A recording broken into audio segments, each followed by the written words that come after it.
और नमाज तो वो अमल है, अल्लाह के रसूल अलैहिस्सलातु व तस्लीम फरमाते हैं, जब नमाजी को उसकी कब्र में रखा जाता है और जब सब छोड़ करके चले जाते हैं तो वो खूबसूरत दुल्हन को देखता है और वो हैरत से पूछता है, अरे तुम कौन हो, सब छोड़कर चले गए, तुम कौन हो? तो वो दुल्हन कहती है, मैं तेरी नमाज हूं। जब मेरा वक्त आता था तू सबको छोड़ देता था, आज तुझे सबने छोड़ दिया है, मैं दुल्हन की शक्ल में तेरा दिल बहलाने के लिए आई हूं और क़यामत तक तेरा दिल बहलाती रहूंगी, और जब तू पुलसरात से गुजरेगा तो तेरे आगे नूर बन बन करके मैं चलूंगी।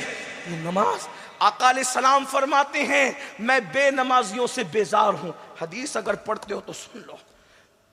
फरमाते हैं मैं मोहम्मद बेनमाजियों से बेजार हूं। आका फरमाते बेनमाजियों को भीख भी मत दो, बेनमाजियों को ज़कात भी मत दो, बेनमाजियों की सोहबत में भी मत बैठो। इसलिए हज़रत अबू हुरैरा का, अबू हुरैरा बेनमाजी की सोहबत में मत बैठना, क्योंकि जहां बेनमाजी बैठता है अल्लाह उस पर आसमान से लानत नाजिल करता है। फरमाया बेनमाजी बदबख्त भी है, बेनमाजी महरूम भी। ज़बान रिसालत जिसे महरूम कह दे उसको कौन अता कर सकता है? आज कहते हो परेशान है, क्यों महरूम हो गए? आज कहते हो सब कुछ है मगर सुकून नहीं है, महरूम हो गए। आज कहते हो बच्चियों को रिश्ते नहीं, महरूम हो गए। रोजी में बरकत नहीं, महरूम हो गए। बीमारियों ने घर देख लिया, महरूम हो गए। बेचैनी है, बेकरारी है, इस्तिराब है, तड़प है, महरूम हो गए। ये महरूमी क्यों है? आका फरमाते बेनमाजी बदबख्त भी है, बेनमाजी महरूम भी है।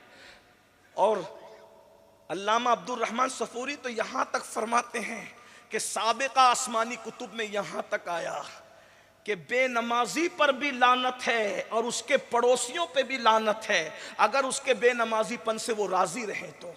और अल्लाह फरमाता है, अगर मैं अपनी रहमत पर नजर न करता तो मैं बेनमाजी की 7 पुश्तों तक लानत करता। गौर फरमाए। और आज हमें नमाज, हम तो सोचते हैं अरे नमाज नहीं पढ़ेंगे तो क्या मुसलमान नहीं रहेंगे। मैंने कहा हनफी होने के एतबार से तो यही कहूँगा कि बेनमाजी डायरेक्ट काफिर तो नहीं होता, लेकिन इतना ज़रूर है जब बेनमाजी मरने लगता है तो मरने से पहले डर है कि कहीं उसका ईमान छीन न लिया जाए। नशे को हम प्रमोट करें, नशा हमारे समाज में, क्योंकि हमारे पास इल्म नहीं है। हदीस पाक है, बेनमाजी जब नशा करने वाला जब अपनी कब्र से उठेगा, या तो उसकी शक्ल सूअर की तरह होगी या तो बंदर की तरह होगी। बल्कि यहां तक फरमाया गया, उलमा फरमाते जब नशा करने वाला मरेगा तो डर है कि वो भी काफिर होकर के मरेगा। बल्कि यहां तो मुझे एक वाकया याद आया जिसको अल्लामा इब्नुल जौजी ने लिखा। हजरत मालिकुद दीनार कहते हैं कि मेरा एक दोस्त था, मरते वक्त तो वो काफिर हो गया, और वो मुहद्दिस था, बड़ा मुहद्दिस था, आलिम था, खतीब था, काफिर हो गया। मुझे एहसास था कि ये काफिर आलिम, इल्म वाला मुहद्दिस काफिर कैसे हुआ। तो मैं अल्लाह से दुआ करता था, अल्लाह मुझे दिखा कि वो काफिर क्यों हुआ और काफिर हो के वो क्यों मरा। तो एक दिन वो ख्वाब में दिखा कि वो जहन्नम के अजाब में मुब्तला है। मैंने कहा सच बताना तू काफिर होके कैसे मरा। तो उसने जवाब दिया, मुझे एक ऐसी बीमारी लाहिक हो गई थी कि जिसका इलाज किसी के पास नहीं था। तो एक ईसाई हकीम ने मुझसे कहा, अगर तू साल में 1 मरतबा शराब का एक कटोरा पी लिया कर तो तेरी बीमारी दब जाएगी। शिफा तो नहीं मिलेगा लेकिन बीमारी दब जाएगी, तकलीफ कम हो जाएगी।